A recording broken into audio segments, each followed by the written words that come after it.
If you're going to mediation soon or you have clients who are, consider pre-mediation coaching with us at High Conflict Institute. This is a brand new service we're providing, and here's why. Most people are unsure what will happen in mediation and how to prepare for it, especially in a high conflict mediation. Studies show that regardless of the skill level of your mediator, learning a few key conflict resolution skills can increase your success of settling your matter out of court. Our pre-mediation coach will work with you in a 90-minute one-on-one session by Zoom or phone to help you learn to stay calm, to make reasonable proposals, and make decisions that can last. A small investment with significant positive outcomes. Schedule your pre-mediation coaching session on our website at the link below in the show notes, or call us at 619-800-2070. If you're a lawyer, mediator, or other professional and want more info, just ask us at highconflictinstitute.com on our contact page, or feel free to provide the coaching link directly to your clients today.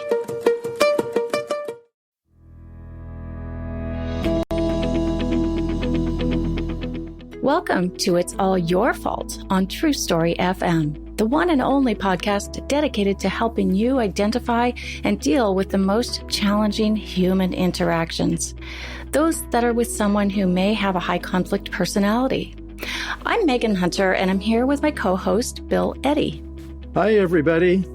We're the co-founders of the High Conflict Institute in San Diego, California. In today's episode, we are taking listener questions, so thank you for sending those in to us. There's a lot of them, so we'll get to a few today, mostly covering family situations, psychopathy, and ADHD. But first, a couple of quick reminders. We'd love to hear from you about your high conflict situations. Have you dealt with someone with a high conflict personality, been a target of blame, experienced violence or abuse, or maybe you simply dread just seeing that person again, but might have to at home tonight or at work tomorrow. So send us your questions, and we just might discuss them on the show.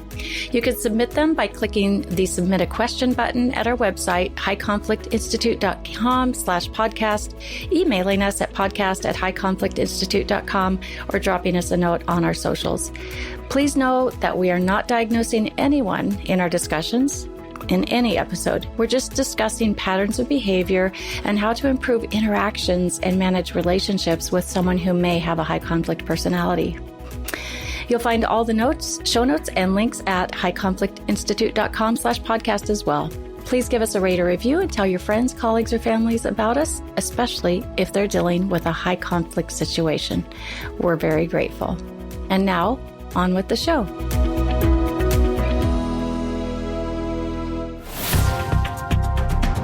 It's really great to be taking some listener questions and to see how many we have amassed since we started the podcast several months ago. So let's just dive right into the first one. Hello, Bill and Megan. If a high conflict family member accuses you of basically not living up to their expectations, should I address the specific accusations from my perspective after providing empathy, attention, and respect?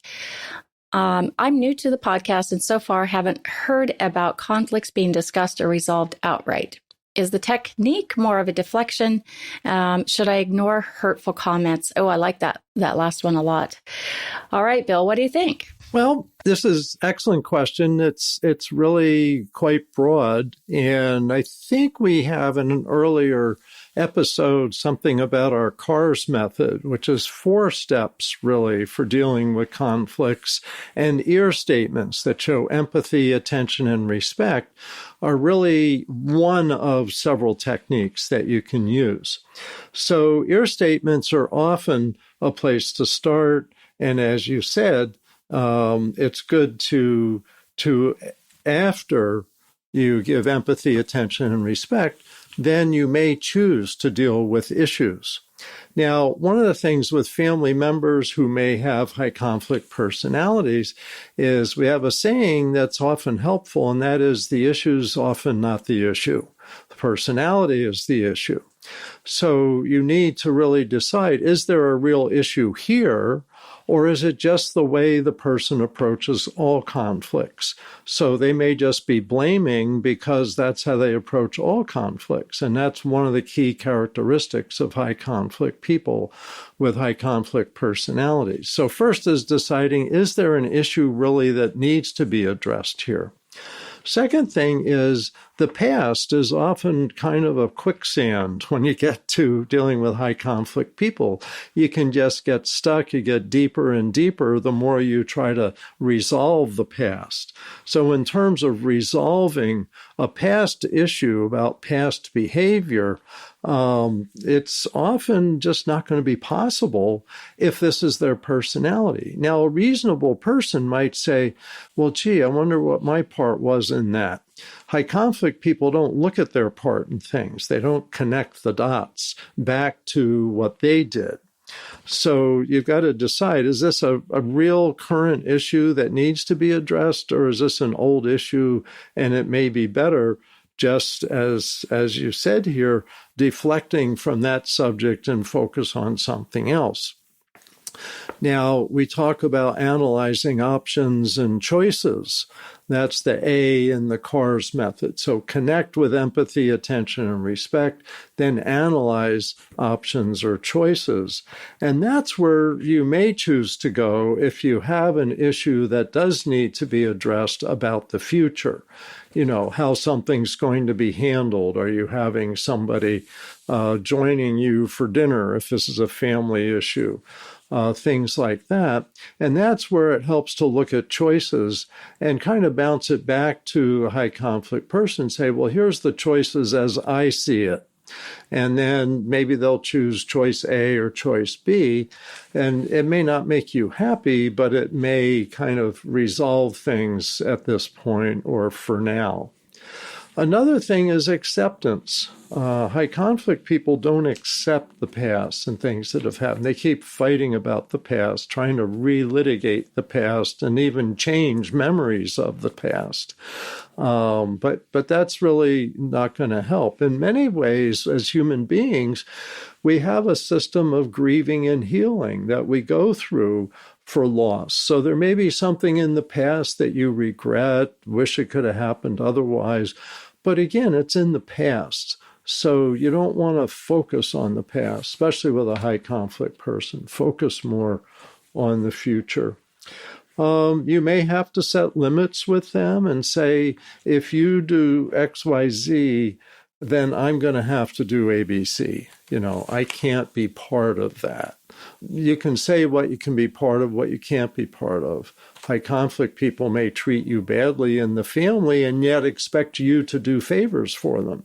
Well, you might say, if you do this, I can't do that anymore.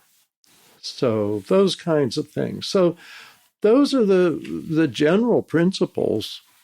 And last is, should I ignore hurtful comments? And in many ways, it's often wise to ignore hurtful comments because they're really not about you. They're about this person venting their frustration with what they've gotten themselves into. But one of the hardest things in the world for a lot of people to do is ignore those hurtful comments. Yes. Because they hurt, right? Yes, but much better to deal with those with somebody else who can be empathetic with you and say, you know what someone said to me today? Megan, you know what someone said to me today? It was just horrible. And you can say, oh, that's too bad. And then I feel better. Whereas if I get that person to say, oh, that's too bad, which will never happen, I just get stuck in the quicksand again. Yeah. And I see a lot of folks that do get in that quicksand, just trying to, I guess, having this wishful thinking or this false belief or hopeful belief, I guess, that that person will have some empathy back or some understanding or some insight. And you just have to put that in a whole different column. You're just not going to reach that with them, and you're not going to feel that empathy or that understanding. So it just ends up going around kind of in a circle, and you get right back in the quicksand. Yeah. I think that sums up, really. This is a good general question. Just one more note on it is the listener asked, is the technique more of a deflection? So I guess it's a deflection, but I'm curious, would you think of it as more of a diverting from conflict? I think it calms the conflict often so that it maybe makes the conflict unnecessary. So you switch to an ear statement with empathy, attention, and respect. The other person calms down too, and now you may realize you don't really even have a conflict. I wouldn't say it's a deflection or a diversion all the time. But there may be times where you say, wow, I hear how you're feeling. I'm sorry that's frustrating, or I'm saddened that that's frustrating. Now let's talk about what we can do today and, in a sense, deflect or divert that issue, put it on a shelf somewhere because it doesn't need to be addressed.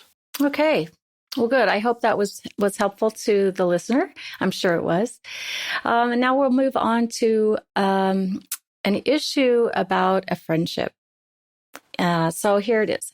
How do you decide when to use ear statements and BIFF to create connection with an HCP, and when to just take distance or avoid them? I have an old friend who has many borderline high conflict personality attributes, which led to a pattern of volatile and very personal feeling outbursts and manipulative behavior. I've expressed boundaries and discomfort with them in the past, but it only seems to trigger more intensity and blame, which makes me less enthusiastic to try again. I've often discussed with my own therapist the pros and cons of reaching out again with new techniques, such as BIFF, but I'm wary of successfully recreating a connection that will be upsetting or difficult for me all over again in the long term. And I think probably a lot of people do struggle with this. How do you make those decisions when you have a dilemma? Yeah, and it is a dilemma, a very real dilemma. And the way I look at it is it's a question of how close or how far to be. And the reality is we all have, they say our brains are made for about 150 relationships. And so we have people we're closest to, we're farther from, and that you have to decide how close or how far to be. It really depends how severe it is, that person's behavior. If they have borderline personality traits and are a high conflict person, the high conflict part is blaming, and the borderline part is generally mood swings. And so some people have it very severe and very blaming, and you're probably better off to not even be in a relationship with them. But there's other people with borderline traits, for example, maybe even personality disorder, who can be delightful to be with as long as you're good at setting limits and knowing when it's time to be separate from them, when to be together.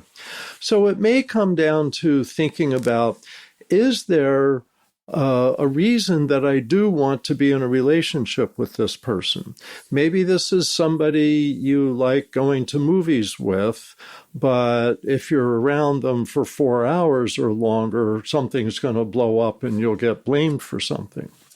Maybe this is somebody, you're in a club with, and you enjoy the club activities. Maybe you've been on a committee, and in a low dose, it works fine, and this is a creative, friendly person. Because people with personality traits span the whole range of intelligence, abilities, all of this. It's just the difficulty in close relationships where they become blaming and angry and unable to manage their emotions. So my answer to this person would be, are you interested in a relationship for some reason? And can you manage a relationship that gets the most out of it for that reason without getting into the troublesome parts? And if you can work that balance, then, of course, using ear statements and written BIFF responses may be a way to reconnect. But be careful you don't raise expectations. That's the other huge, big area. Don't raise expectations. Now we're going to be best friends and get together every weekend. That's the thing, is set your expectations realistic. And this really helps in the workplace. Like you get someone borderline high conflict behavior in the workplace, someone you start to get to know people kind of step by step. So you see, whoa, is this someone? It's easier to not get in too deep than to back off if you did. So kind of ease your way in and realize there's a lot of high conflict people out there. We estimate maybe 10% of people. And so doesn't mean don't have a relationship. It means have good boundaries and manage your relationship if you can. And if you can't, then there's going to be some people you're healthier to not be around. So it is a dilemma. So what would be a healthy way to set a boundary, set a limit with someone? Let's say you've made the decision to reconnect with this friend and you're, going to try to take it slowly, step by step.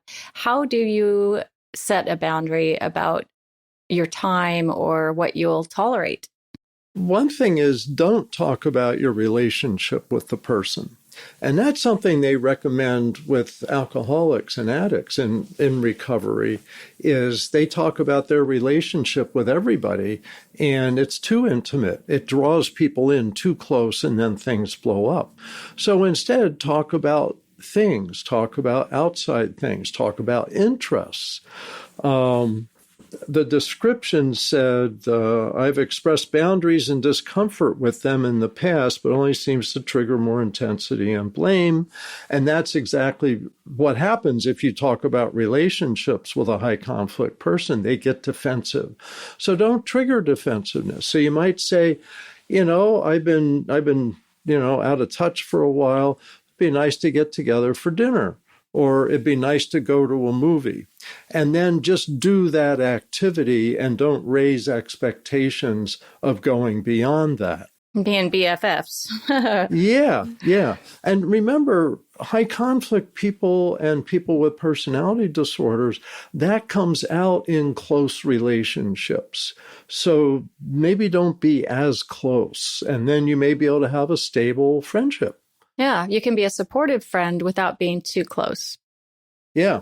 Or too distant. It's finding that balance, not too rejecting, not too close. Yep. Right. Okay, good. Thank you for all that. So now we'll switch into a little bit different area here, and it not necessarily our expertise. And I think you'll have a lot to say about that, Bill, or a little bit to say. So here's the question. Can you talk about ADHD behaviors that create chaos, confusion, and external projection that are very damaging for the non-ADHD person? And also, please talk about why it is very difficult to detect, especially when ADHD coexists with HCP traits. Well, this is a confusing area. ADHD is a mental health diagnosis, attention deficit with hyperactivity disorder. And it's not an area of specialization for us. We focus a lot on personality disorders and the interpersonal side of personality disorders, which is really the high conflict behavior in many cases, but not all. Now, attention deficit has some similarities. And so it's an area where people's functioning is impaired by generally the inability to pay attention, the energy of hyperactivity over a period of time. And so what happens is that can create chaos, and the person isn't intending to, and often intends not to, but it's just part of their nature, and it's like it emanates from within. It's beyond just cognitively telling yourself to calm down. People with ADHD just have this extra energy and lack of focus. So if it overlaps with high conflict personality, again, the theme of high conflict personalities is blame. And so you get someone who's hyperactive, has a hard time focusing their attention, and it's all your fault. Look at what I did. I spilled my soda and it's your fault. You made me do this. That kind of thing. Or I didn't get my project done and my paper in on time and the dog ate the paper or whatever it is. And so it's difficult focusing. And so the question really comes to when it coexists with high conflict traits, you're gonna feel the brunt of it if you're around someone like this. And I've been told, and I'm not an expert on ADHD, but by people who are, that our techniques are very helpful for people with ADHD. So our meaning HCI's High Conflict Institute's what to do techniques, right? With exactly. High conflict situations. Yeah. Yeah, the skills we teach. So ear statements, empathy, attention, and respect. I can see how frustrated you are, and I recognize that, and something like that. Our BIFF, brief, informative, friendly, and firm writing. Setting boundaries is such a big issue with high conflict people, and that's an issue with ADHD, is people can't stop themselves. So you need to stop them and say, you need to sit down right now. I need to tell you some things. If you don't sit down and let me tell you some things, I'm going to have to leave and do something else for right now. Something like that. The way someone, maybe they're yelling at you over the phone. You say, you're going to have to stop yelling at me on the phone or I'm going to hang up. I see you've chosen for me to hang up. Okay, let's talk later when you can be calmer. Things like that are helpful with ADHD. If it's a big problem, you need to consult with someone that really specializes in that, a therapist, for example. And sometimes for some people, medication's helpful. So those are some possibilities. But from the skills for dealing with high conflict people, yes, they really can be applied with ADHD. Right. And I've just been reading some research on overlap between borderline personality disorder and ADHD.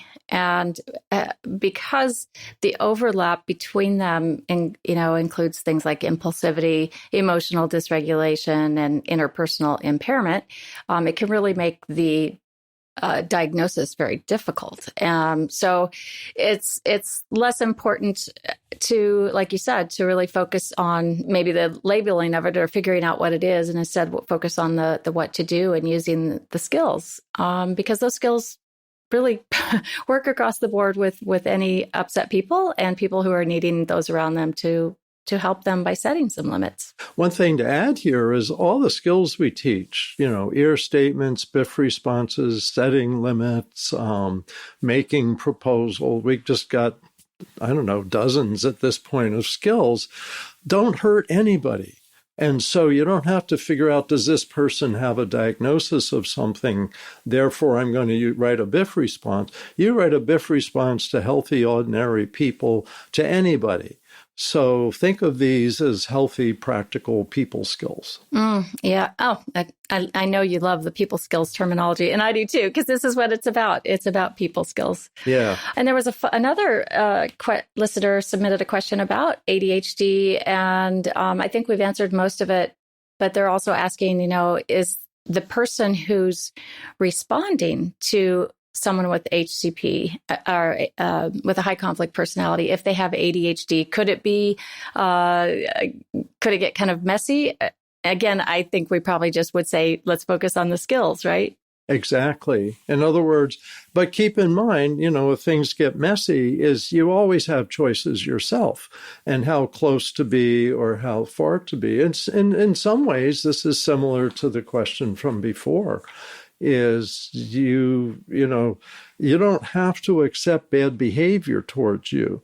The question is, can you manage the relationship, or do you need to get more distance in the relationship, or is this a relationship that needs to end? And those are all dilemmas with no clear-cut answer. You have to figure yourself, often with the help of a therapist. So we always encourage counseling if you're dealing with someone who's difficult. Yeah, and if you're not in a position to be able to attend some kind of counseling, I've found that people can do a little bit of analysis themselves, like using analyzing options in our CARS method. And a way I've been looking at it lately is saying you've got a dilemma, right? HCPs bring us dilemmas and we have to make decisions about them. And because we have our own default of how we make decisions with in relation to our relationships with other people, using these skills like BIFF and EAR can take a little bit more time because we forget sometimes. We just automatically react. So I've found that using a dilemmas and decisions list is a great way to analyze options. And the first part is just that it slows you down, right? Instead of just reacting, you're saying, okay, I need to stop. I need to do something different here and figure out what choices I do have, and then make that list and then of all your options in the matter about the dilemma. And then cross out any that are, coming from your own strong emotion that may be pretty negative or aggressive, anything that's extreme, anything that is defensive. And basically you're left with the best option both for you and for the other person. Yeah, those are good suggestions. Yeah, I've been using this a lot in coaching, and what I've found is kind of every week there's a new dilemma, right? Uh-huh. What do I do about this, Megan? And I say, okay, do a dilemmas and decisions list, and then analyze it. And it's really fascinating. It's almost magical what they end up with, because it just strips away all of your own high conflict thinking or your overly emotional thinking because you're emotionally hooked, perhaps. And maybe some of your thoughts are a little jumbled because you are emotionally hooked. So I found it to be pretty useful, and hopefully that would be helpful in any situation like this. And that's helpful with ADHD because it helps the person focus, people around them and the person themselves. So that's a real good suggestion. Nice. All right. So now we're going to take yet another huge shift, and we'll go back to a question about a current world event of the war in Ukraine and Putin. We did an episode on this a few weeks ago, and I know, Bill, you've written an article that's received quite a lot of attention about Putin being perhaps a malignant narcissist. So the question is, how did you come to suggest malignant narcissism rather than psychopath in regard to Putin? It's really easy. I think he qualifies easily for both. So they're slightly different types of diagnosing. And with psychopath, you're often talking about people in the prison population.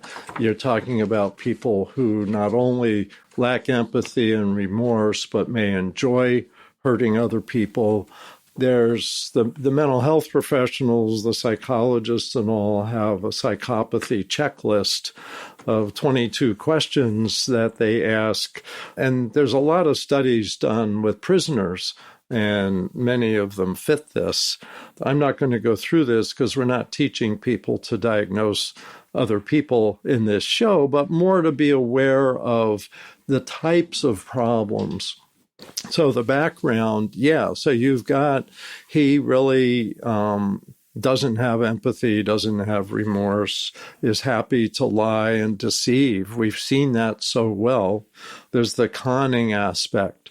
These characteristics that I'm describing right now, lying, deceiving, and conning, also go with antisocial personality disorder, which is part of the malignant narcissist. That's a narcissist plus antisocial personality.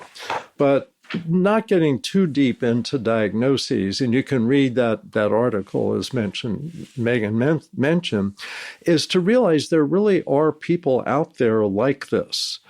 And that's what catches people by surprise. People really don't believe there are people willing to be this harmful and destructive.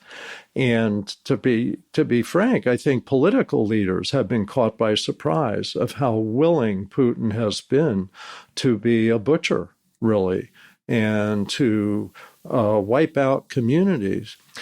The thing is, we talk all the time about patterns of behavior. Whatever it's called, look at his patterns. He did this in Syria. He did this in Chechnya. He did this in Crimea. He's a sneaky, dangerous guy. And maybe that's the best diagnosis. If you know you're dealing with a sneaky, dangerous guy, you want to get people together to set limits on them, and you want to get out if you're in a relationship with them. And they can exist in a one-to-one level. They can exist in communities, in the workplace. They can exist in almost any group of people. Most don't have this, but some do. The psychopath, they say, is about 1% of the U.S. population. About 4% have the antisocial or sociopath personality. That's a lot of people if you're looking at 1 out of every 25. So if you've got 150 friends, you may have 1 or 2 of these folks. So the thing is, we don't want to scare people. We just want to make people aware and to realize in today's world, it helps for you to know there's some people you need to be cautious around. For me, that was new information about our brains have room for about 150 relationships. And that I find that fascinating, number one. And number two, especially in relation to social media, where some people have hundreds or thousands of so-called friends. And I know many are just followers, especially for celebrities. But for those of us who, not me or you, of course, we're not into social media, but a lot of people do have hundreds of friends on there. And I think it's just got to be overwhelming for the mind to try to think of all of those. Although, I guess if your brain has capacity for just 150, it'll probably tell you to slow down or stop, right? At some point. Well, maybe I should say 150 meaningful relationships. Meaningful, yeah. And this doesn't mean close. So maybe coworker relationships, people whose names you know, and you know something about them. And if you figure relatives, and if you've been around for a few years, you can think of people that fit in. I've, a college roommate that's probably one of those 150. I've got some other friends who I don't see very often, but they're in that 150. And some of the research suggests that as human beings, if you go back in time, before we became agricultural and we were hunter-gatherers, that we tended to live in communities of about 150 people, so that our brains may really have adapted to having a community that size. And that makes today's world very confusing, because many of the people you deal with today, you know nothing about, but they'll confuse you because they'll act like a friendly person. And that's where we get people like Putin as leaders and countries thinking, oh, this is a good guy, he'll make us feel good, without realizing, hey, is this guy a con artist? Is this guy deceptive, lying, all of that? So our brains are trusting. And in today's world, you've got to be a little more cautious. It's so true. And I was thinking about my 150 and, faces and names start popping into my mind. And fortunately, I can still remember the names. But just in my family alone, I come from a large family, and there's at least 150 right in that. So there's my community. I'm full up. Anyway, well, that was really fascinating. So you'll find a link to our books and some more links to articles and some courses that we have for both professionals and individuals to learn how to use BIFF and EAR and setting limits and making choices and proposals and all kinds of things. So those will be in the links. And one of the best books, if you want to learn about the CARS method and really understanding the different personality types, is It's All Your Fault, 12 Tips for Managing the Others Who Blame Others for Everything. Sorry, I'm trying to remember the subtitle off the top of my head. And Bill wrote this, I think, back in 2008 or 9, and it's a classic. It's a standard, and it's where we point people really for getting some really good information. So you can get that anywhere books are sold.